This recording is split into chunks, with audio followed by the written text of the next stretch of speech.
ও মাই god, এবার দেখি অন্যরকম শব্দ হচ্ছে। ও সরি সরি, আসলে আমি এই প্রোডাক্টটা যত্ন সহকারে দেখছিলাম এবং ভাবছিলাম যে আসলে এই প্রোডাক্টটি একটি জাপানিজ প্রোডাক্ট নাকি একটি চাইনিজ প্রোডাক্ট। বর্তমান সোশ্যাল মিডিয়ায় আপনি একটি এরকম প্রোডাক্ট দেখবেন না, তা কখনো হতে পারে না। কারণ এই প্রোডাক্টটি অফলাইন, অনলাইন এবং বিভিন্ন পেজ থেকে জাপানিজ প্রোডাক্ট বলে বিক্রি করা হচ্ছে। তবে সত্যি কি এটি একটি জাপানিজ প্রোডাক্ট নাকি একটি চাইনিজ প্রোডাক্ট, এবং সেই সাথে এর দাম এবং এর ব্যবহার বিধি এবং এর গঠন প্রণালী সবকিছুই আপনাদের সামনে আজকে আমি তুলে ধরবো এই ভিডিওর মাধ্যমে। তো অবশ্যই সবকিছু জানতে আমাদের ভিডিওটি সম্পূর্ণ দেখতে হবে আপনাকে, এবং সেই সাথে ভিডিওটি ভালো লাগলে অবশ্যই লাইক, কমেন্ট, শেয়ার করতে ভুলবেন না, এবং অবশ্যই আপনি যেখান থেকে দেখছেন সেখানে আমাদেরকে ফলো করতে ভুলবেন না অথবা সাবস্ক্রাইব করতে ভুলবেন না। এটি হচ্ছে ইনিমা জাপান ব্র্যান্ডের একটি মিনি গ্রাইন্ডার। যদি প্রথমেই এর বক্স কোয়ালিটি নিয়ে কথা বলি তাহলে আমাকে বলতেই হবে যে এর বক্স কোয়ালিটি খুব ভালো ছিল, এবং তারপর যদি আমি এই বক্সটি আনবক্সিং করি তাহলে আমি সবার প্রথমেই পেয়ে যাব একটি পলি ব্যাগের মধ্যে আমাদের মিনি গ্রাইন্ডারটি। আমি এটিকে সাইড করে রাখছি, এবং সেই সাথে এখানে একটি পেয়ে যাব আমি ম্যানুয়াল ইউজার গাইড, যার মাধ্যমে আপনি এটিকে দেখে নিতে পারেন। তবে অনেকেই দেখে না, কারণ আমি আপনাকে সবকিছু বলে দেব কিভাবে ব্যবহার করতে হয় এবং এর সকল ফিচার। এটি আনবক্সিং করার পর আমরা এখানে একটি 2 প্লাগের কেবল পেয়ে যাব, এবং 1.5 মিটারের মতো একটা তার পেয়ে যাব, এবং সেই সাথে পুরো একটি মিনি গ্রাইন্ডার পেয়ে যাব আপনাদের সামনে। দেখতে পাচ্ছেন আপনারা। যদি এর বডি নিয়ে কথা বলতে হয় তাহলে আমার কাছে এটিকে খুব শক্ত বলেই মনে হয়েছে, কারণ এর বডিতে ব্যবহার করা হয়েছে এবিএস প্লাস্টিক। এবিএস প্লাস্টিক হয় এটি খুব শক্তিশালী হয়েছে এবং ফিনিশিং মোটামুটি ভালো ছিল, এবং আপনি এখানেই দেখতে পাবেন ইনিমা জাপান ব্র্যান্ডের লোগোটি। সেই সাথে আমরা ছোট্ট একটি ঢাকনা পেয়ে যাব। ঢাকনার এই প্রান্তটিতে আমাদেরকে চেপে ধরে এখানে একটি বাটন রয়েছে, এবং বাটনটি সংযোগ দেওয়া রয়েছে এখান থেকে। এখানে আমরা যখন চাপ দেব তখন এটি কাজ করবে। তার আগে অবশ্যই আপনাকে বিদ্যুতের সাথে প্লাগ ইন করে নিতে হবে। এর যদি আমি ভেতরের অংশটি নিয়ে কথা বলি তাহলে এখানে স্টেইনলেস স্টিলের একটি বাটি বা পাত্র ব্যবহার করা হয়েছে, যার কারণে এটাতে কোনো জং ধরার কোনো অপশন নেই, এবং সেই সাথে এখানে একটি ব্লেড ব্যবহার করা হয়েছে স্টেইনলেস স্টিলের। আমার হাতে আজকে যে প্রোডাক্টটি দেখতে পাচ্ছেন এটি হচ্ছে মোট 300 ওয়ার্ডের, তবে আপনি বাজারে 300 থেকে 350 ওয়ার্ডের মধ্যে এই প্রোডাক্টটি পেয়ে যাবেন। আপনি আপনার সুবিধা মতো কিনে নেবেন, তবে অবশ্যই বাজার থেকে বা আপনি অনলাইন প্ল্যাটফর্ম থেকে কেনার সময় অবশ্যই সেলারকে জিজ্ঞেস করবেন যে সেটি কত ওয়ার্ডের, কারণ ওয়ার্ড যত ভালো হবে তার পারফরমেন্স তত আপনি ভালো পাবেন, এবং অবশ্যই প্রোডাক্টটি ভালো হবে। প্রোডাক্টটি আনবক্সিং করার পর এতটুকুই ছিল। তবে হ্যাঁ, একটা কথা বলে নেই, প্রোডাক্টটিতে আপনি 12 মাসের ওয়ারেন্টি পেয়ে যাবেন, তবে অনলাইন প্ল্যাটফর্ম থেকে কিনলে 7 দিনের রিপ্লেসমেন্ট পেয়ে যাবেন।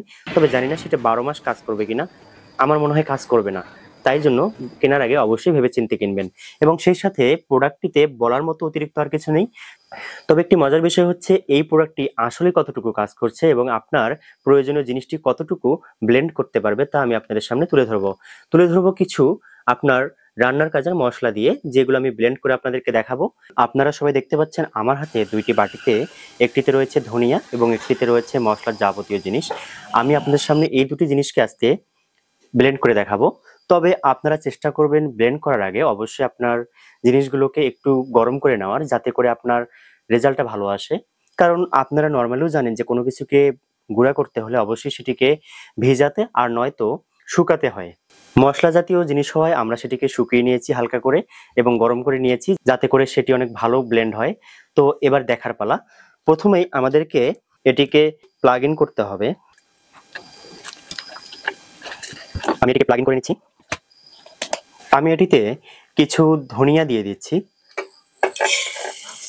এবং সেই সাথে আমি এর ঢাকনাটা এখানে দিয়ে দিচ্ছি, এবং এখানে দেওয়ার পর অবশ্যই একটি হাত এখানে দিবেন, কারণ বলা যায় না যে এটি কতটুকু শক্তিশালী হবে এবং কতটুকু কিভাবে ঘুরবে। আপনার নিরাপত্তার ক্ষেত্রে আপনি এখানে একটি হাত দিয়ে রাখবেন, এবং সেই সাথে আপনি এখানে শুধুমাত্র একটি প্রেস করবেন। আমরা মোটামুটি আমাদের ব্লেন্ড করা ধনিয়া গুঁড়ো পেয়ে গেছি। আমরা এটি কেমন হয়েছে সেটি আপনাদের সামনে পরে দেখাচ্ছি। তার আগে আমরা এবার মশলাগুলোকে গুঁড়ো করে নিচ্ছি। আপনারা দেখতে পাচ্ছেন এখানে প্রায় সকল প্রকার মশলা রয়েছে। আমরা এবার দিয়ে দিচ্ছি এখানে। ও মাই গড, এবার দেখি অন্যরকম শব্দ হচ্ছে।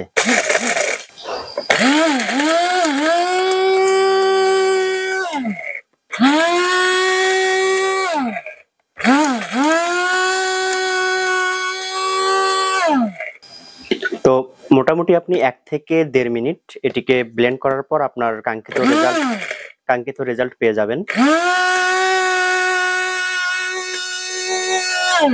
এবার চলেন এটির দাম নিয়ে কথা বলা যাক। তারপর আমরা আমাদের সকল রেজাল্ট আপনাদের সামনে তুলে ধরবো। এর দাম হচ্ছে আপনারা বিভিন্ন শপে 800 থেকে শুরু করে 1100 টাকার মধ্যে পেয়ে যাবেন। ডেলিভারি চার্জ সহকারে আপনার সেটা টোটাল খরচ আপনি নিজে হিসাব করে নেবেন। ভিডিওটি যদি ভালো লাগে অবশ্যই লাইক, কমেন্ট, শেয়ার করতে ভুলবেন না এবং অবশ্যই ফেসবুক থেকে দেখলে পেজটিকে ফলো করবেন এবং ইউটিউব থেকে দেখলে অবশ্যই চ্যানেলটিকে সাবস্ক্রাইব করবেন। এবার চলেন দেখে নেওয়া যাক আমাদের কাঙ্ক্ষিত রেজাল্ট। আমরা আপনাদের সামনে এই কাঙ্ক্ষিত রেজাল্ট যদি তুলে ধরি তাহলে আপনারা দেখতে পাবেন মশলার গুঁড়ো মোটামুটি আমাদের ভালো হয়েছে, একদম খুবই মিহি। আর এর বাইরে একটা দুইটা ডালচিনি আমার হাতে লাগছে, দেখতে পাচ্ছেন। এটি খারাপ না, এটি রান্নার কাজের জন্য যথেষ্ট পরিমাণ গুঁড়ো হয়েছে এবং সেই সাথে যদি ধনিয়ার গুঁড়োটাকে দেখি, ও এটি তো অনেক ভালো হয়েছে। এর বাইরে আর কোনো কিছু প্রয়োজন হয় না, কারণ আপনারা দেখতে পারলেন এটি আমি প্রায় 5 মিনিটের মতো ব্যবহার করলাম এবং প্রায় 1 বাটি পরিমাণ আমাদের ব্লেন্ড করা হয়ে গেল। ভিডিওটি শেষ পর্যন্ত থাকার জন্য আপনাদেরকে অবশ্যই ধন্যবাদ এবং আবার দেখা হবে পরবর্তী কোনো ভিডিওতে নতুন কোনো প্রোডাক্ট নিয়ে।